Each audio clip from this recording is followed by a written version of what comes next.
Salam, hər vaxtınız xeyir olsun. Dostlar, bugünkü ballı tortum.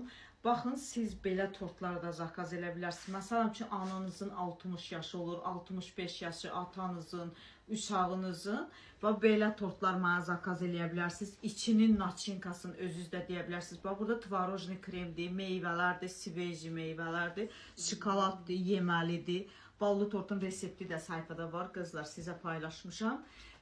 Belə tortlar buyurun mənə zakaz eləyin Sankt-Peterburqda. Mənim bu videomu öz WhatsApp-ınızda, storydə paylaşın. Qoy hamı görsün. Dəfələrlə deyirəm, kuxnada yaşayıram, 2 uşaqla 3 ildir. Bununla qazanıram, pulum bundan çıxır. Bəzi yorumlarda yazırlar ki, pensiya alırsan da. Pensiya alıram, südürqən uşağıdır. Dərmanına bir 5 min, 10 min verirəm. Hamı bilir ki, südürqən dərmanları bahadır. Yəni sizdən bir köpük istəmirəm, sizdən dəstək istəyirəm. Bütün bu Azərbaycan xalqımdan istəyirəm, blogerlərdən, tanınmışlardan. Nə olar, hərəniz mənim videomu götürüb storinizdə qoysaz, görün nə qədər köməkli eləyərsiniz Vüsala Yusubun anasına. Yəni ki, mənim zakazım son zamanlarda azalıb, indi qarşıda Novruz bayramı gəlir, inşallah çoxalar. Hərəniz statusunuzda paylaşın, yeməklər, şirniyyatlar, tortlar, mən də bişirim. Sağ olun.